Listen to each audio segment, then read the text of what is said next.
Welcome to The Crucible, Conversations for the Curious. I am Hamish, your host. This podcast is for anyone going through awakenings, trying to make sense of life, whether dark nights of the soul, needing to make life-changing decisions, struggling with addiction or critical illness, or simply realizing that their life as they know it is not aligned to values and purpose. You are not alone. You can get through this, I promise you. Life is far more beautiful on the other side. Hello everybody, today we are chatting with Dan. Dan and I met on a social media network not so very long ago, and we got chatting and we realised we had quite a lot in common, and so I asked him to get onto the podcast because he has a remarkable story and his exuberance is infectious, and just how he shows up for life, for himself and for other people is really precious. So Dan, thank you for being on the show today. Thank you so much. Well, it's great to be with you. I appreciate the opportunity to talk about my story and to spread hope and spread positivity. That's what I'm about now. I spent a lot of time in my life doing the opposite of that, and so I'm glad to be here. Glad for the opportunity. Lovely. Well, the space is yours. Please tell us a little bit about your story and who you are now and where you came from. Okay. Absolutely. So as we both know, and as a lot of people in our situations know, looking back is so much easier to see the way things worked out, or should have probably worked out, or where the roadblocks or the potholes were. So I have to kind of go back to the beginning of my story. Sometimes mine's a little unusual because of where I ended up, and you'll see that coming up. Most people figure I had a rough go of it early on in life, and I didn't. I had a very much what most people would consider perfect existence up till my mid-20s, and so. But that came with its issues too. And so a little bit of background on me: born and raised in Michigan here in the U.S. Father entrepreneur, grandpa entrepreneur, highly driven men. My dad was married before, and so I'm the second family. My sister and me. He married my mom after being married before, and so there's a little bit of a dynamic there. We'll talk about in a minute, but there's some unhealthy coping and stuff that I learned that way. But my dad was always busy. My family was always busy. I always laugh with people that we left when it was dark and we came home when it was dark. And anybody who has owned a company knows exactly what I'm talking about, right? That's the price we pay for what we do. And so I didn't get a lot of time with my dad. I didn't get a lot of good feedback from my dad. My dad was older, and he'd done this before, 5 kids before me. I was the sixth one of 7. And so he was kind of done with it, and he was busy, and his priority was the company. Now, what I did get from my dad was this sense of perfection, that everything always had to be perfect, right? We were a very respected family, church, business community, and so it was unspoken in our family that we better not embarrass the family. Right. And then I had a father that also never admitted to failure. And so I know now, looking back, that he had plenty of them, but never in my life growing up through my teenage years did I think my dad ever failed at anything. And wow, that's a lot of pressure on a kid. When you think that that's the standard of life, that is a lot of pressure. And as much as my mom was such a sweetie and encouraging, maybe overly so, it always stuck with me in my head. You're not good enough. You're not doing enough. You're not working hard enough. You're lazy. I tell a story about my dad. It kind of sums him up. He used to say to me, my dad owned a string of lumber yards. And so I used to work since 10 years old. I worked in lumber yards, right? I would sell customers. I would sweep the warehouses and stuff. And my dad had me out sweeping a warehouse one time, and he came out and he was angry, and he said to me, "Man, how do you not know how to sweep? You don't know how to sweep?" And I thought to myself, "No, I don't. Nobody's ever showed me, And then the other thing that is it'll make sense down the line, that is my dad, is he never took breaks. Okay, so when my dad said, "Let's take a break," he meant we stop this job and do another job. He didn't mean we actually sit down and take a break, right? And so this is how my mind has been taught. From birth until, honestly, I'm still working through this, but I'm only 2 or 3 years of actually being able to understand that that's not the way you're really supposed to live. So, anyway, so I grew up with this pressure with this identity that everything had to go just right. And fortunately for me, things did. I mean, I was a pretty good student. I was a star athlete. I married the prettiest girl right out of college. I was going to be I have a psychology degree. I was going to be maybe there's some backstory to that, but I was going to try to help people. Right, that was my goal. But I got out, and the bug of entrepreneurship got me, and I started in my first company right out of college. I did very, very well, which reinforced the fact that I believed life was going to be easy. Here I'd done this thing. I was perfect, and I wasn't perfect. I felt like I had to be, but I wasn't. I knew I wasn't, so I covered it real well. But as success is built, it was like, oh man, what are people talking about? That life's so hard. This is a piece of cake. And so I'm getting to 25, 26 years old. I'm making good money. You can't tell me anything because I'm at that stubborn part of life where I don't take advice because, well, what do you know? Look at me, right? And so the ego was getting bigger and bigger. The head was getting bigger and bigger. And that was the beginning of the downfall, right? And so I was married for about 6 years. And then it kind of fell apart and ended up getting divorced at 28 years old. And so this is the start of the crack in the armor. That's what I like to call it. Right? Now I couldn't hide that I wasn't perfect anymore. Everybody knew that I was a failure, that my marriage had not done it. Right? That's how I viewed it. And so what do I do with that? Right? Now, what is my identity? I had an identity through school. I was like Hungerford's kid. I was an athlete. I was married. I was a good husband. Now I'm all alone at 28 years old. I am wondering what am I now? What is my identity now? Where do I go from here? And now everybody knows that Dan Hungerford is not what he appeared to be.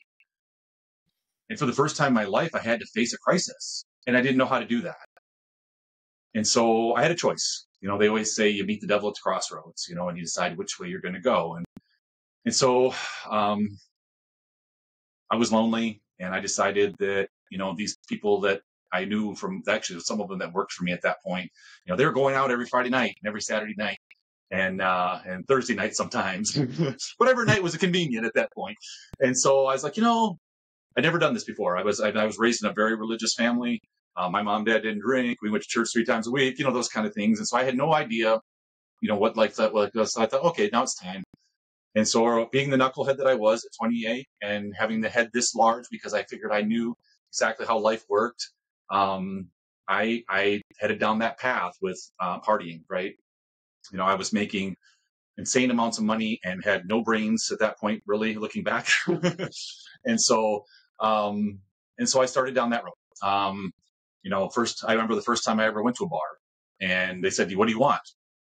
I had no idea. Like I literally didn't know. I did not know one brand of alcohol. This is where I started. Right. And I said to them, I'll have a scotch on the rocks because I'd seen it in the movie. And so it was like, that's how I started. Right. Because I had literally no idea and it wasn't very good, as you can probably imagine. For your first drink, probably scotch on the rocks is not where you want to go. But I didn't know, I didn't know any better. And so anyways, I started down this road, of thinking I'm having a good time, right? Thinking that I'm just making friends, and my identity became Dan's the party guy, right? He's got the money. He doesn't have to go home because he can always pay, and he can do this and he can do that. And so, it started out as fun. It started out as I'm just having a good time, and for a couple of years it went that way. But then it started to cost me.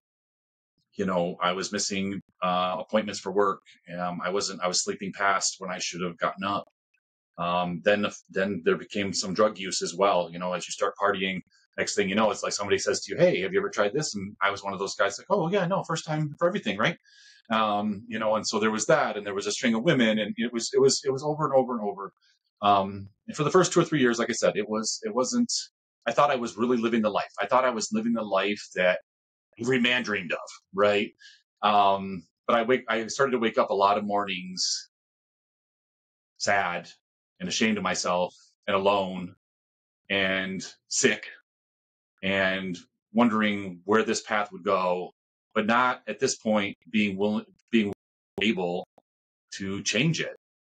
It had already got, I mean, in the first year or two, maybe I could have turned it around. But by the time it actually dawned on me where I was at 4 or 5 years in, it had me. It had its hooks in me. It had become what my identity was. And I didn't know how to have fun anymore or go out without alcohol or without drugs. I had lost my ability to deal with life.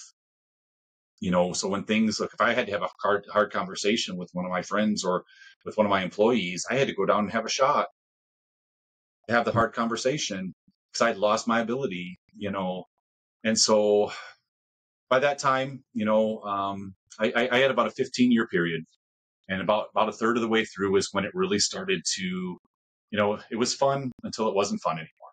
Right. And so then I started getting a string of, because I was very irresponsible and I would drive my car, it was unacceptable. And luckily, thank God, I never hurt anybody, but I almost killed myself once. I ran into a telephone pole and it missed my head by about that much, and I should be dead. During that time, I also, here in Michigan, we have some pretty epic snowstorms and some cold, right? And one time I was trying to walk home, be responsible, and I fell asleep in a snowdrift. And if somebody wouldn't have found me, I'd have froze to death, And so it's amazing to look back and think about how I was protected, even though I didn't know I needed to be. I thought I was just out there living my life the way everybody, you get to the point, and maybe some of y'all can relate with this, but you get to the point where you feel like that everybody lives like this because everybody does, right? And so, like, why would you stop? I mean, this is how people live. And then you get out and you realize, like, wait a minute, there's another way, but how do I get there? How do I get there, right? So over the next, few years, life continued that way. Just trouble with finances and legal trouble. In 2009, I got another DUI here in Michigan that put me in jail for 9 months. You'd think at that point you would learn, but it was deeper than that, right? I mean, anybody who's ever been addicted, people used to say to me, well, because I didn't mention, I have two boys, right? Two boys. One of them is going to be 18 and one of them is 10. People used to say to me, well, why don't you think about your kids? Why won't that help you? And they don't understand the brain that goes with addiction, right? All that did was make me feel worse and want me to drink more because now I feel shame, right? And they were trying to help. But it's not the way it works, And so, so I kept going, and you think it, like I said, in 2009, went to jail for 9 months. Got back out, stayed sober for about 15 months. Then one day I can remember as clear as day. I was working in an office downtown, running a company for somebody who thought that was a good idea to let me run their company. But I was always really good at certain things, but messed up in other ways. And I thought to myself, okay, today's the day I'm going to walk down to this bar that I know, this Irish pub. And I happened to walk in the door, and of course I knew the bartender because I knew almost everybody at a certain point. And I can remember sitting there in that drink, and I can remember how it felt over my brain. And I thought, oh, I'm in trouble. But my whole time in that 15 months, or in that 15 years, the thing is I thought I'd be able to figure it out. You know how many books I read about moderation and hypnotherapy, right? Because I didn't want to give it up. People say, and this is kind of true, it was my best friend at that point. It was like losing your best friend. That was my comfort. It was my, it's what I knew. And I didn't want to give it up. I just wanted to lessen it. I wanted to lessen the bad effects and lessen the life consequences that I was facing. And so I did. I read and figured that someday I'd figure it out, right? That I'd be able to have everything, that included, and not ruin my life. And so, as you can imagine, part of why I'm here is it didn't work out that way. I continued down that road, 2 more DUIs, and then finally, in 2016, a judge threw the book at me. Right? He said to me in court, Mr. Hungerford, we can't let you kill somebody, and you're not learning. And he sentenced me to prison. And it was like, oh man, this got real. And that during that first like 30 days after that is when I kind of realized I would never go back. And I'll share with you the couple of things that when I kind of knew. People ask me, when was the turning point? So I got sentenced and I went back to the county jail waiting to go to prison for a week. And that night I got on a call with my son, a video call, and he was 10 years old, and I saw the pain in him for things he didn't do. He was paying a price that he didn't deserve to pay as his dad couldn't hold it together. And I said to myself in that moment, that night, you can't put him through that anymore. It's not fair to him. You got to figure this out. And so I started that journey, went to prison. The second kind of light bulb moment, if you will, is I was sitting in Jackson Prison in Jackson, Michigan. It's one of the biggest walled prisons in the United States, in a cell by myself. Now, my ex-wife, her dad, when I was dating her and married to her, worked in Jackson Prison. And so I sat there in my cell overlooking the yard thinking, wow, how have you fallen? Right? What would they think? Here you are, you were the least likely to be here. And yet here you sit, right? You used to watch your father-in-law get dressed in his uniform and come here.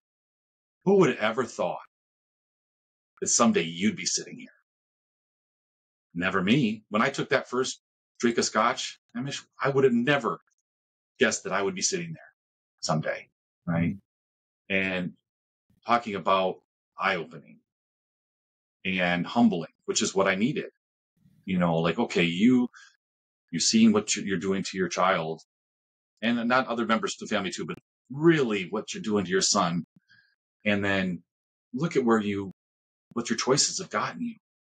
Like, you're sitting, looking through the bars, and this stinky, dirty, rust-colored water coming out of the sink cell. What is wrong with you? Right? And so, it was one of those moments, and during that 30 days, and then finally, about 7 days after I went to prison, my dad died. And so I never got to say goodbye to him. And all of this because of my own choice, my own decision, right? And so it was heartbreaking. It was eye-opening, but it was also what I needed. It was what I needed. I needed somebody to take the proverbial hammer and smack me in the head and say, this is not what you're meant to be. You can do better than this. And so how are you going to do that? And so I spent 2 years locked up, away from my family. It was, looking back, it was probably the 2 best years that could have been given to me. People always act weird when I say that, but how many people get a chance right in the middle of their life? I'm going to be 50 years old in November, right? This was middle of my 40s. How many people get a chance to take 2 years, get away, figure it out, wipe the slate clean, and start over? I mean, I was given that opportunity, and it was the thing that made the difference. I was sent way up, 9 hours away from my family.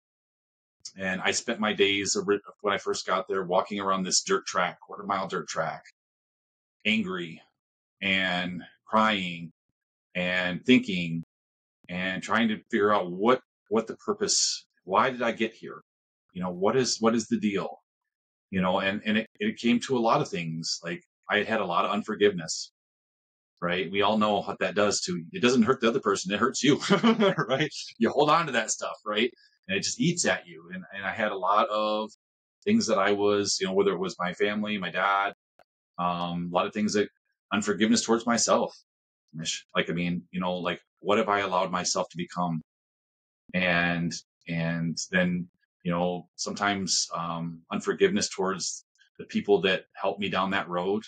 I don't blame them, right? I mean, they were in the same position as I was, but I chose to surround myself with them. But it also contributed. It contributed, and and these are people that considered me their friend.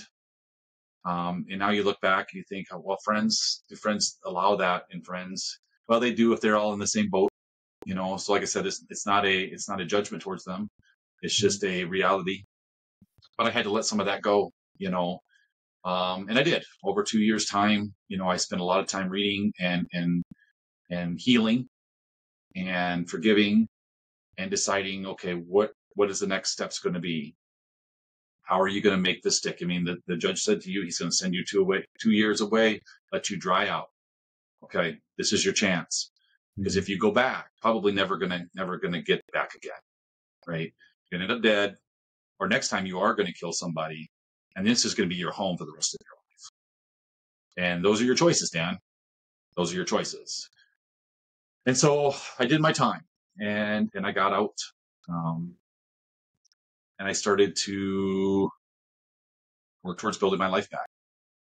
I was fortunate that I have quite a lot of education. I was allowed to do a lot of things, and but my biggest thing is not so much even the companies. I've started a couple companies since then. It was, how are you going to help other people? I had the opportunity while in prison because I've trained leadership for years and years and years, and so I tried to help as many people as I could, guys that have big aspirations sitting in prison. That's what you have to have. You have to have these dreams because the daily life will suck it right out of you if you don't. And we sit down and we put business plans together, and we talk about leadership structure and how can you spread a vision and all these things. But that wasn't quite good enough anymore. Like, I had to be able to impact in a way that I wish people would have impacted. Right. I mean, like I said earlier, a lot of it was just pure naive thinking, right? How do you end up taking a drink of scotch and then ending up in prison? Well, it happens, right? If you make enough bad choices little by little, it happens. And so how am I going to actually not make up for what I did? You can't do that, right? But leave a legacy. I helped a lot of people destroy their lives too.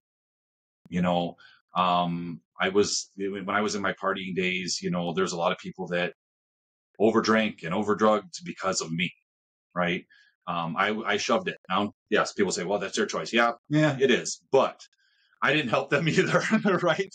I was the catalyst there, and so it was very important to me to figure out, how am I going to leave people better than I found them, rather than worse. For 15 years, people that knew me were worse off for having known me.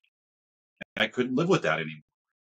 And so I set out on this path, and what really ended up coming of it was now I'm in my 6th year of teaching youth.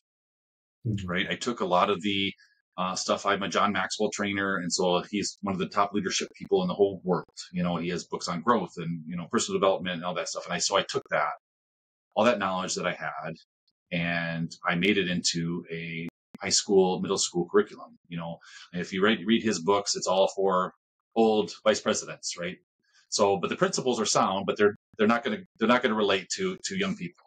And so I spent the time and I built out this program. And the reason I do it is because I used to sit in those desks too, right? I was a Christian school kid. Some of these people are private school kids, right? Christian school kids.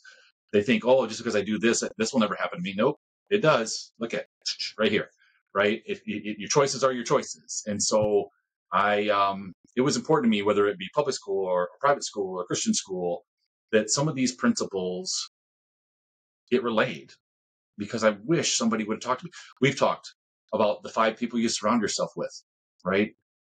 It is more important than people give it credit for, right? You end up being very, very similar to whatever those 5 people are if you spend enough time with them, and what do those influences look like?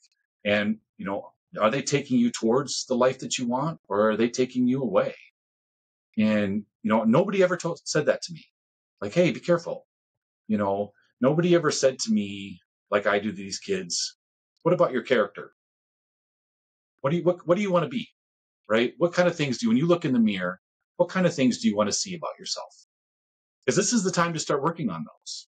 It's hard to repair. Take it from me, right? You can agree, right? It's hard to repair. It's easier to build than repair. And so, what do you want when you look in the mirror and you see yourself? What do you want to see? Do you want to see, kindness, and you want to see generosity, and you want to see honesty and integrity? Or are you headed towards, being a taker and a liar and all things that I used to be? As an addict, we are takers and we are liars, and we do whatever we got to do, right? And so I built this whole program out, and it's kind of where my heart is. I do a lot of other things as well, but it's where my heart is, because I say to myself, if I can do something that allows for one of these, it's been hundreds and hundreds and hundreds of kids now. One of these kids to say, remember that tall, goofy guy that stood up there and talked to me? Like, remember what he said about, me protecting my character, or being careful of what my influences are, or leading myself, how to lead myself first. And if it gets through it all, then I feel like it's a win. It's not only a win for them, it's a win for our planet, right? Because this is how we start, one by one, right? And I teach them, hey, Dan has come in to teach you.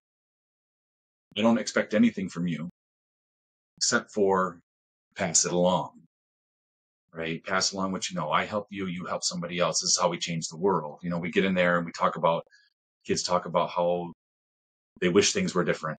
This next generation, Z and Alpha, they're very disenfranchised with what the world looks like. And I say to them, why is that? And they'll say, well, this or that, the other thing. And I said, no, it's because the people with the most influence are the ones that change things. And you can be that person too. You can be the one with the most influence. You just have to develop it. And this is where it starts. Even at your age, you can make a difference. We talk about how do you lead mom and dad, or how do you lead a principal, and make change. And so this is my kind of my thing now. It's where my heart is. It is the way that I hopefully make a difference for some people.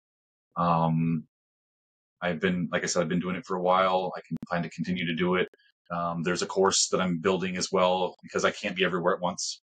That will teach some of the principles of it, everything from, how to lead yourself, to protecting your character, to your influences, to, your vision, how to set a vision for your life, how to find your purpose. How many people, we're different now, but we've gone through a lot of life. How long did it take to us to find our purpose? Long time, right? It's and you walk through people's life, you talk to people, and how many people walking around have no idea what they really should be doing. They're just doing whatever life gives them. And so all those kind of things. And so it makes me happy. It makes me feel like that I make a difference now. It's changing the legacy of what I was. I've been able to, thank God, I've been able to build my relationships back with my mom and my boys, with my son's mom. I've been given another chance, like a real another chance. And I don't take that lightly. I got married last year. I never thought I'd get married again, because who would marry me at some point, right? And I wouldn't marry me. I was a train wreck, right? And so I got married, and like I said, I've got my relationship with my boys back. I've got their respect back, which I didn't deserve. Luckily, kids are very resilient and forgiving, and so I work every day. I work very hard to keep that trust, and keep moving forward, while being so grateful for the chance that I have. I tell my story a lot. Not necessarily like this. This is awesome, but and I've been invited around, around to talk. I believe in helping others. I believe in giving back. So many people helped me. I remember when I was down, when I was getting ready to go to prison, there was a guy that worked in the court services. It was just such encouragement to me. He didn't have to be, I'm a multiple time offender. He could have easily just thought, oh, this guy, he's a waste of time, but he wasn't. And so there's people all along my life that did that for me. And I try to do that for people now. There's, I guess the idea is there's always hope. I know it feels like there's not, because I was there. Like if you'd asked me 10, 12 years ago if I would ever be without alcohol and the person I am today, there's no chance. There's literally no chance. And yet here I am, one day at a time, one better decision at a time, and I am one of those success stories because I've seen both ends of it. I threw away a really, really good life. I threw it away of my own choice. Didn't deserve another chance. Didn't. Should be dead. At least 3 or 4 times that I can remember. And yet here I am. And I think part of that is the opportunity to continue to spread the word that life's not over. It feels like it is sometimes, but it's not. And I tell people a lot.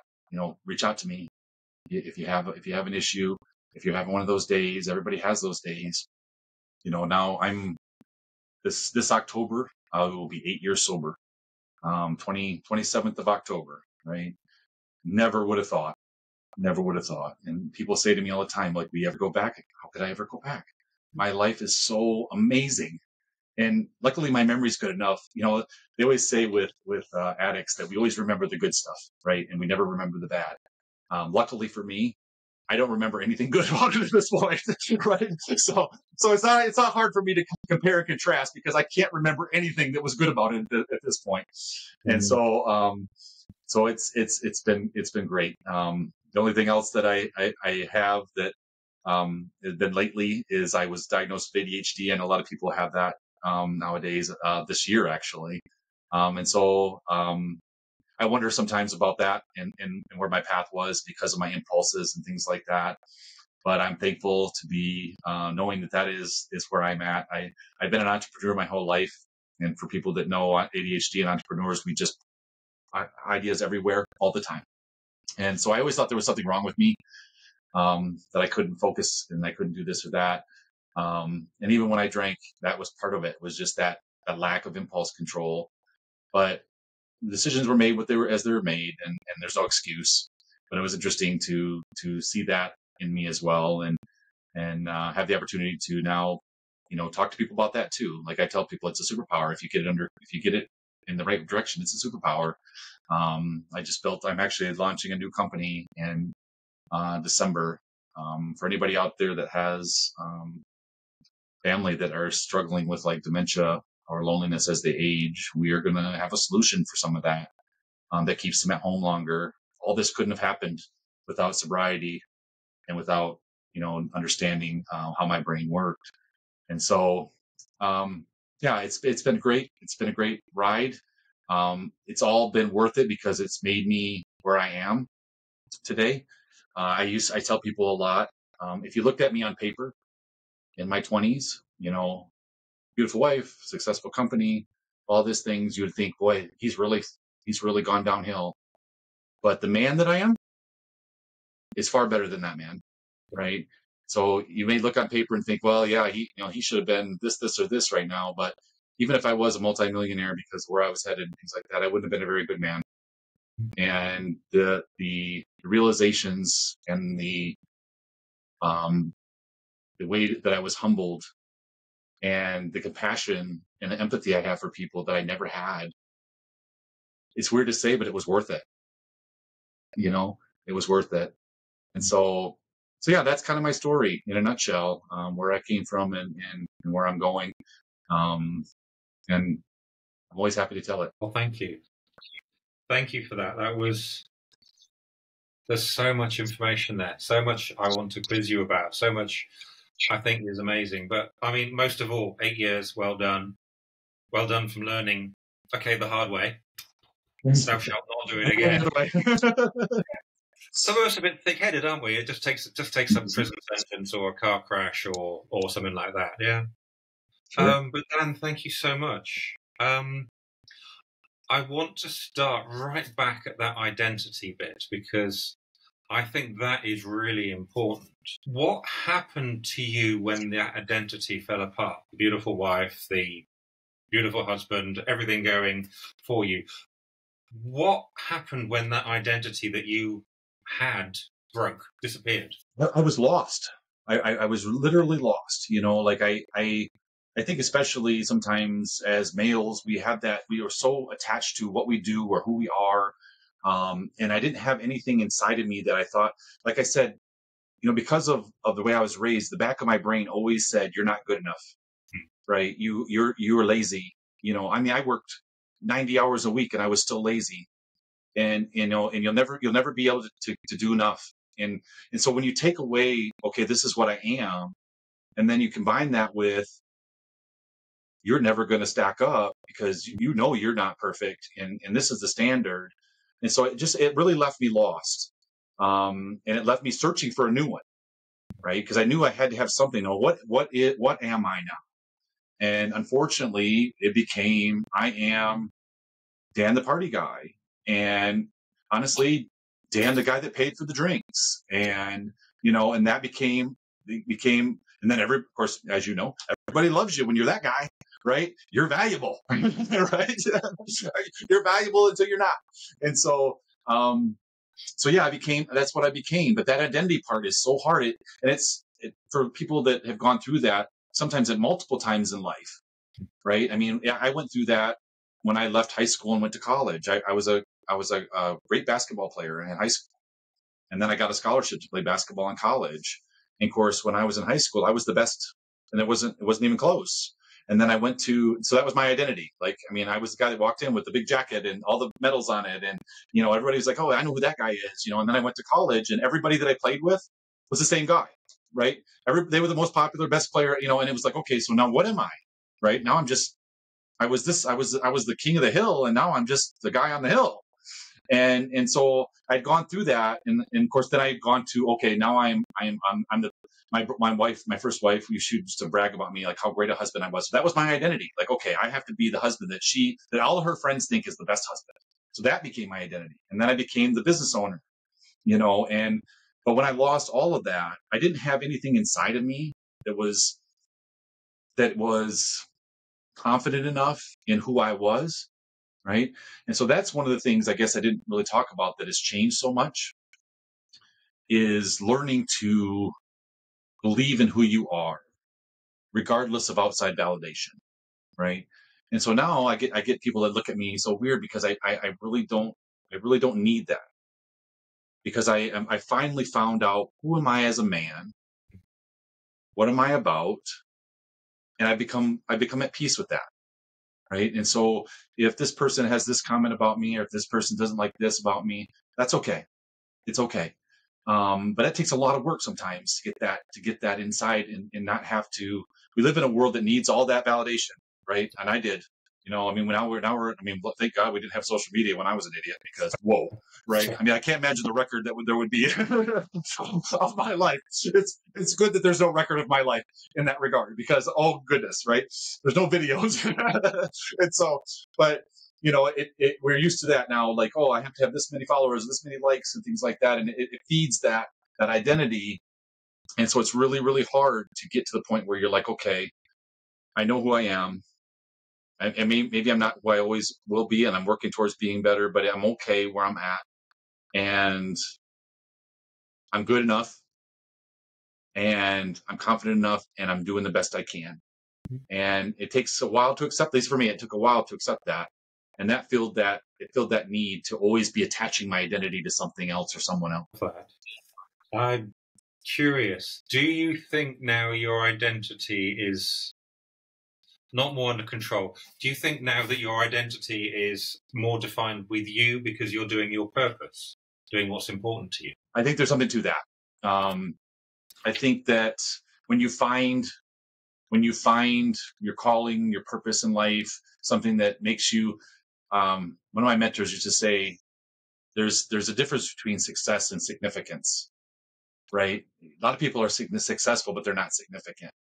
And when you find your purpose and you live that out, there becomes a sense of significance to that is an internal significance in yourself. It makes you feel fulfilled in who you are. And so I think you're absolutely right on with that.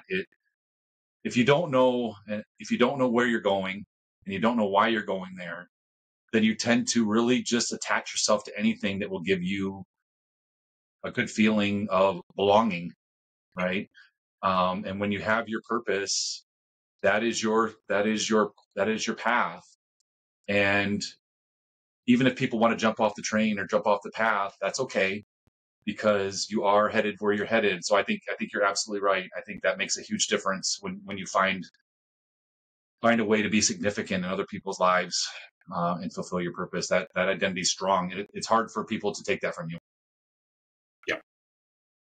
As you were talking and saying that, that's why I asked you, because I thought, I wonder, because I've had to do that. I was a photographer. I worked in TV. I was this, I was that. I'm now Hamish. And, what is my identity? Well, I'm having fun. I'm doing what I love to do. I'm helping people because I've been through, like you, I've been through a pile of poo, and you and I, we both can say, you will get through it.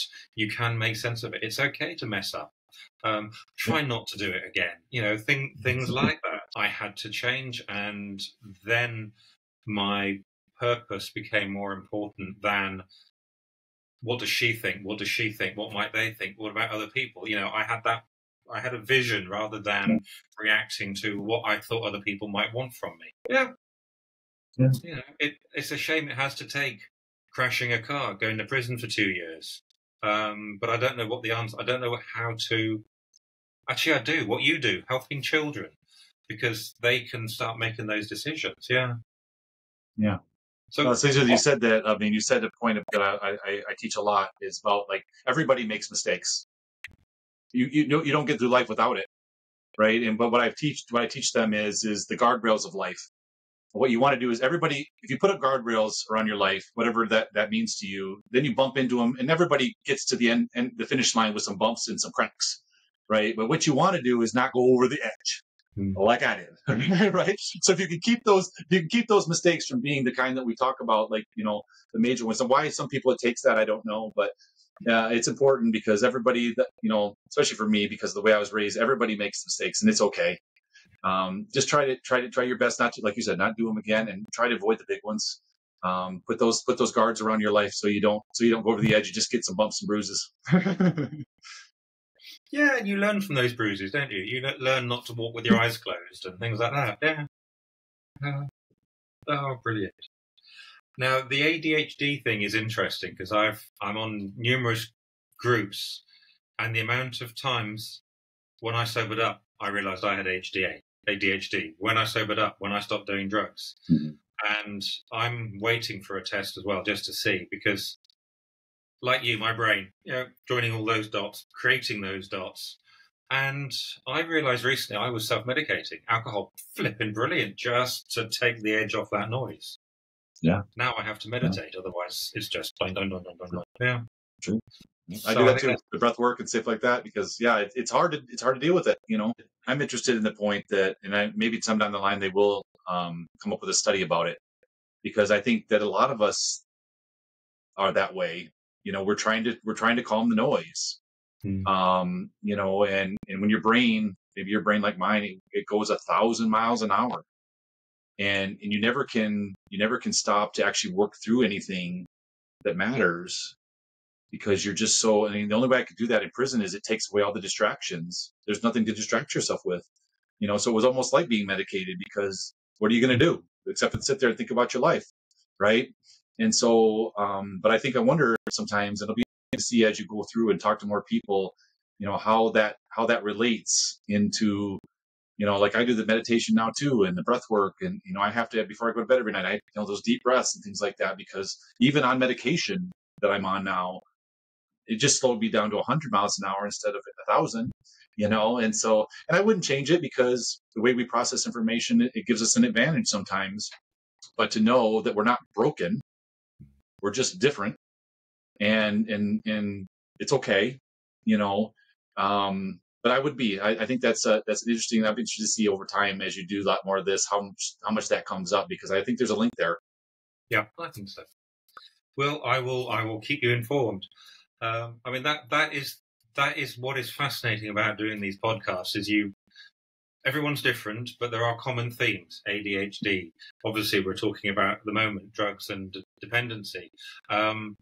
The reasons for it, the coping mechanisms. You were the golden boy. You couldn't do anything wrong until you had to stop that child archetype and grow up, and you fought it, but you've done it. That's the other thing I'm seeing as well. People are in that childhood archetype. They're in that survival mode, and the alcohol keeps us there. And we have to adult. We have to awaken or initiate, and it's very bloody scary. And you need to have a space to do it. Prison, as you said, meditating. And so I want to go back to the kids. And I mean, I love the fact that you took an adult book and brought it down to whatever age you're sharing. How do they respond pretty well. I am very, very honest and upfront with my story with them as well. I use this line a lot, and they'll probably roll their eyes, but I say, this is not stuff that I read in a book. I lived this life, right? And so I know the cost. I know how much benefit, success in life, no matter what you do, it leaves clues. There's a recipe to it, right? And so if you follow the clues that people before you, if you read books from biographies from successful people, no matter what it is they're successful at, there's commonality. Like you said, there's commonality in there, even though they went about it a different way. And so I tell them, listen, there's commonality here. And what I'm trying to do is I'm trying to save you some grief. And I try really hard to make it very much related. They can relate to it right now, right? So when we talk about, say, goal setting, right? There's plenty of studies that have been done for 100 years about how goal setting and writing them down and reviewing them every day keeps you on track. And I say to them, what is different between your life and my life when I was your age? Your life is peppered with things trying to get your attention comparatively. We had cartoons for 1 hour at 3 o'clock, and then for 2 hours on Saturday morning, and that was it. Right? Go outside. Right? We didn't have 1,000 things. Like my boys, my youngest son, he'll go to YouTube and he'll watch 40 partial videos in 10 minutes. Right? Also an ADHD kid, we know. And so, so I try to really focus in on what can this do? Not what is this going to do for you in 10 years when you get out of college, but what can you do today to start these habits, that are going to benefit you down the line. And so we talk about the different things that you can do. I mean, habits, like we talked about just a little bit earlier, bad habits are hard to break, right? And my thing with them is it's so much easier to get the good ones, and everybody's going to get one here and there, but it takes time to repair that. And so the better you can think about, what am I doing in my life and where is it taking me? The earlier you can do that, that doesn't mean you're not going to fail. That doesn't mean you're not going to have challenges. That's part of life. That's what makes you strong and resilient and smart and wise, right? If you don't go through stuff, you don't get the wisdom that comes from that. But they take it really pretty well. Most of them, some of them just kind of, but I hope that it's sinking into some of them.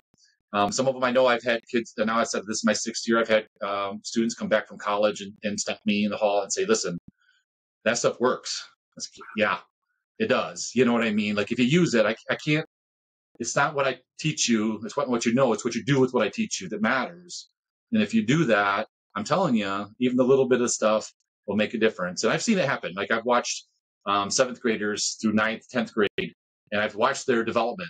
And I'll stop them and I'll say, listen, wow, I mean, nice work. Like you're not the same kid you were 2 years ago or 3 years ago. And I've watched them, and I sneak around and watch them when they have like group activities, and they see how frustrating that leadership can be, trying to herd a bunch of cats. But I see them using these skills, right? And so it makes me so proud. Like, okay, yeah, you're using the skills and this is going to benefit you. And so it's been really important to me to take that information and just make it so that they can use it today. The first thing I tell them, and all my kids will tell you, I say to them, if you want to be a leader of men, I call it lesson 1 week once. The first week, every year, I say to them, what is the one thing you can do that will endear people to you and make them want to follow you? And it's find the good in them, encourage them, right? If you find the good in somebody that they can't find in themselves, I'm sure you've seen this, right? You find that in them and you encourage that, boy, talking about not only do you make a better person, you got a friend for life. Because we got critical. I mean, everybody in the planet's critical now, right? Everybody's got an opinion about everything. So if you can be an encourager, that's where you start. Just literally encourage people and find what's good about them, even if they can't see it. I do a activity. They call it the Post-it note activity. I made it up years ago, and what we do is we go around the room and we talk about what is the first good thing you think about when you see that person. Write it on a sticky note and go give it to them, right? So I got kids walking down the hallways with sticky notes all over them, right? Of all the good things that people see in them, because sometimes we can't see it in ourselves, right? We have days when we can't find anything good about ourselves. Everybody can tell you the good things about the bad things about themselves, but what is the good thing about you? Like everybody has good in them, right? And so I tell them, put it in your locker. And so on the days you're feeling down about yourself, remember, this is what people see in you, right? Even if you can't see it. And so I think that those things make a difference for them, and help them to, it's a perception, it's a perspective thing, just trying to get them to think about things that probably they wouldn't think about at 13, 14, 15, 16 years old if they didn't have the opportunity to contemplate it. Brilliant. I love that idea of opening that door when you're fed up, you want to thump something and it just says, Bob thinks you're awesome. Just like, yeah, I am. That just must be magical. I think that is really lovely. Yeah, really, really lovely. Yeah. I want to go back to the gentleman in the courtroom who was so supportive. I think there's two things that I want to touch. This is the first one because you said something that I find really important. Everyone deserves another chance. Why is that so important? I think that it's, it gives you worth. I think at some point you get so down on yourself because of what you've become that you don't feel worth anymore. That whether you want to call it self-esteem or self-image or just a sense of worth, that, you get to the point like, okay, I did this to myself. I'm an addict and I'm a terrible dad and I'm a terrible this and I'm a terrible that. And for somebody to say to you, you're better than this and you can do this and you deserve another chance, because like somebody who's, like I said, we'll go back to the voice in my brain, right? You don't deserve nothing. You were given everything and you tossed it. What makes you think you deserve another shot, right? People would have loved to have your start, and you because of your ego and because of your stupidity or whatever you want to call it, you just tossed it all away. And now you want somebody to give you another chance. And so I think some people, and I think that's common with people. We have this voice in our brain that just says, yeah, this is on you, man. Nobody owes you nothing.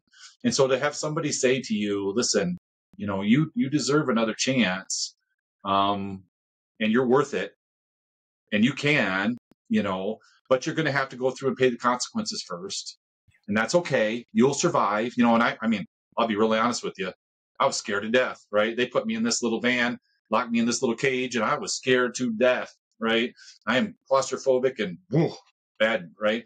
But I survived, right? Here I am. They locked me in a cell by myself for 30 days, only came out. I was 23 hours a day locked down. How do you make it through that? You do, right? You figure it out. You use your mind. Your mind gets stronger, and you do a lot of like things you talk about. You meditate on the things you can control, and you do what you can. But for somebody that had seen me multiple times, the guy in the court, for him to say that to me, and of course I'm a religious person. I'm a Christian, and he was too. And he said to me, the God, he disciplines you because he loves you. And this is why he's, if he didn't, he'd just let you die. But he didn't, right? He's, he is gracious to you and he's giving you this next shot. And if he didn't love you, he wouldn't do that. He wouldn't have protected you. And now looking back, giving you 2 years to reset your life, and so I think it comes down to a self-worth thing. And that's why it's so important, because it's hard to believe that you're worth anything once you've done the things that I did. Yep. I think that is the most beautiful answer, and it is, and you just have to accept it and go, yeah, as you said, I'm in prison, I've got to think about it. I've incarcerated myself in rehab, I've got to think about it. and hope. It gives you hope, doesn't it, when someone says, you deserve another chance, and with that hope, you can do anything. It's important because this is another thing we talk about a lot when we talk about the kids. Sometimes you have to have somebody see something in you that you can't see, right? And that is what it is. It's calling out like, hey, listen, you can do this. You're better than this. You can do this. And at that point, probably you couldn't in rehab. I couldn't in prison. I couldn't see that in myself. I thought my life was done. Right here I am, 45 years old, single dude, addict, and sitting in prison. You're done, dude. This is it for you. And now I sit here today, 5, 6, 7 years later, totally, but somebody had to see it and remind me of what was in me because I couldn't remember. I damaged myself and damaged my thought of my identity to myself so bad that I couldn't see it. And so it's super important to be able to call that out in people. Like, hey, you know what? You have good in you and you can do this. Wonderful. Now I'm really being led to ask you this. If you can't, let's try and get this right. You realized you had to change because of your son. Is that correct? That's when I knew I wasn't going to go back anymore. Yeah. Okay, so you weren't necessarily ready to, let's say, save yourself, but you were ready to for somebody else. I didn't think I could save myself. I didn't, and even honestly, when I had that video chat with my son, and I went back to my cell and I bawled because of the pain that I saw on his face, and to have to tell him, Dad's not coming back home for a long time, for 2 years for an 8-year-old is forever, and so I knew I had to stop. I knew I could not put my son through that. I had no idea how I was going to do that. Right. I had no idea. Right. It was like, okay, you can't do this. So yeah, he was the catalyst of, okay, this ends here. Right. And then it was the next step was, okay, what are you going to do to prove to yourself that you're not going to do that to him again? What steps can you take inside of yourself? I knew I had to, even though I didn't know what the steps were going to be, I knew I felt like I had no choice at that point. And so yeah, I mean, I had to do it for myself, over time, but he was the one that reminded me that, hey, listen, this is not okay. Because when you're an addict, you think nobody really notices. They're not paying all that much attention. I'd sneak downstairs and when they were in sleep, and they notice more than you think. Right. And they definitely noticed when Dad's gone for 2 years. Yeah. And so it was the catalyst of, okay, from this point on, you need to figure it out.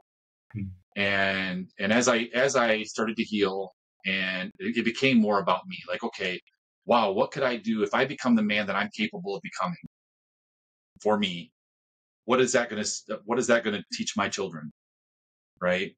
So now I go and talk to my boys, one just started college, one's in 5th grade. And I say to them, it's never over. Look at Dad, right? You're never buried, right? You can climb back from whatever happens to you in life, and it's going to be rough sometimes, and hopefully you won't make the same mistakes, but it's possible. And so you can always think, hey, listen, Dad did it, right? Also, like one of the things that I had an issue with when I was growing up was my mom and dad couldn't relate to me. When I started down this path, they had no idea how to help me, because they had never done anything like this. Like they were naive too. And to be able to say to my boys, hey, I hope that you never take a drink. I hope you don't. But if you do, and you need a ride to home or to rehab, call Dad. I understand. I get it. Right.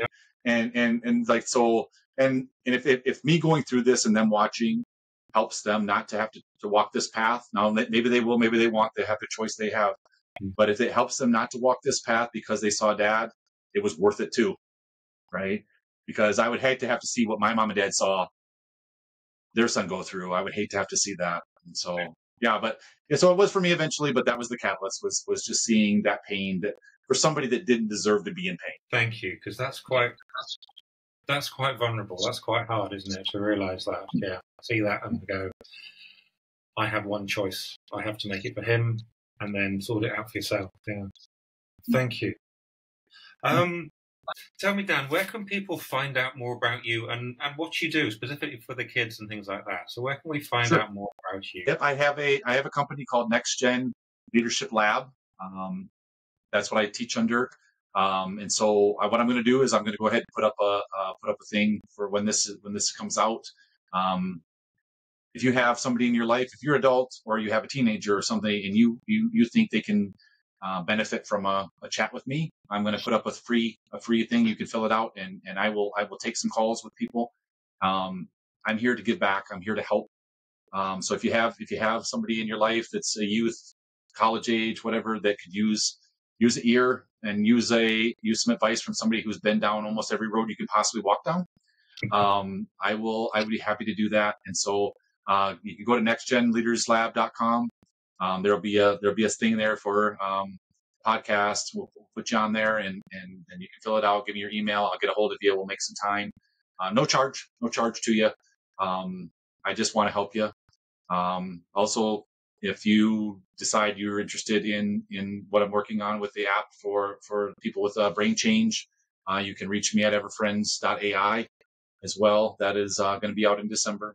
It's important to me too. My mom is 77 and she's starting into memory loss.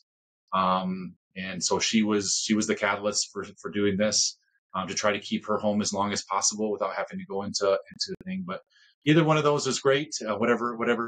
You can also look me up on danhungerford.com. But for mostly for the kids, and that's my heart, as I try to share, that's my heart. If you have a youth, or if you're a parent and you don't know what to do with your youth, go there and sign up, and I will get a hold of you, and we will chat, and we will figure out a way to move forward for you. Whether it is your child or yourself as a parent trying to navigate. I mean, this generation's different. They think different. Right there. I've learned that. I mean, it's helped me so much with my own children, because as a Gen Xer, they don't think like I think, their values are different. The way they relate is different. And so I know as parents, it's hard. I mean, I see parents all the time that say to me, like, how do you get through to my kid? Well, it's really not easy. You have to understand. You have to understand. And so, maybe down the line, there's a parenting book in there too, because I spent a lot of time with youth, but right now I'd be happy to do that. I will put that up, especially for people that watch you. And then, we'll get a hold of, we'll start making some difference for some more people. Brilliant. Well, I'll get the information from you and I'll put it in the show notes. So thank you for that. And lastly, what is your superpower that you got from changing your life around? My superpower is resilience, and it is an undying drive to make sure nobody has to do what I did. I can help. Right? I am so driven because I felt that pain, and I felt that shame and that disappointment. And so it has allowed me to be filled with empathy. I was a guy who, before my awakening, was judgmental and like, hey, just pick yourself up from your bootstraps. You know what I mean? Like, get your crap together. And then I realized that it's easier said than done. And so it's given me a resilience and a desire to change what can be changed, to help where it can be helped, like even if it's one person here or one person there, to that one person, that's everything. To that guy that talked to me in court that day, that was everything to me, right? It was, to the people that have helped me. And so there's never a small impact, right? People think, oh, that doesn't matter. This doesn't matter, but there's never a small impact. And so this resilience to keep pushing forward and knowing that people can do this. They can change. They can have the life that it's not too late. It's not too late, right? I was in my mid 40s, right? I don't care if you're 50 or 70 or 80.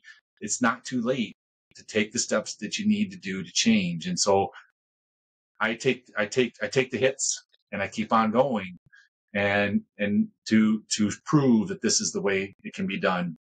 And it's given me a great platform to do, with the youth and with other things. I have a great platform to do it, and I love the fact that I can come in and share, like, hey, listen, if you can take it every day, you can be consistent and you can have that resilience, the path is there. The success, like we talked about, success leaves clues.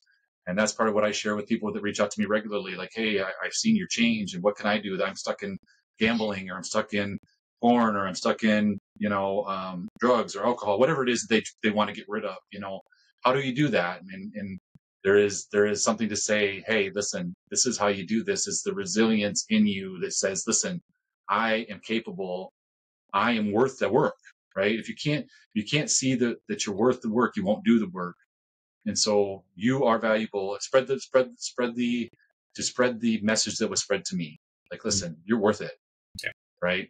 People love you, right? There's a plan for you, and you can do this. And it may not be what you thought. Like, this is not the life I thought. It's better. It's better than what I thought, right? I couldn't have guessed that I could be doing this. It's better. And so keep at it. But that is my superpower, is the understanding and the resilience of what life can be, both sides, the good and the bad, and how it's just really never done, as long as you're willing to keep working at it. Fabulous. I love that. And I have really enjoyed our conversation. It's been fabulous. You've gone through about 25 million emotions, I think. Happy, sad, you've gone through everything, and it's a testament to your resilience, isn't it? That you have got to that rock bottom, realized that I'm not dead. I don't want to die. I love my children, and it's just remarkable. And Dan, thank you. Thank you very, very much. You're very welcome. Anytime. I'm thrilled to have been here. Thrilled to have been able to share my story. Hopefully, somebody can benefit from what my story. And if you want to get a hold of me, you know where to get a hold of me, and I'd be happy to chat with anybody. So I appreciate the opportunity. Well, it's been wonderful, and thank you so much indeed. Thank you for listening to this episode of The Crucible, Conversations for the Curious. If these powerful stories of transformation resonated with you, be sure to like, subscribe, and share this show with anyone who you think could do with a dose of inspiration for their own journey. I would really appreciate it if you could make any comments on your favorite podcast platform as well. That helps me reach more people. All the important links and information are in the show notes below. Thank you very much for listening, and catch up with you soon.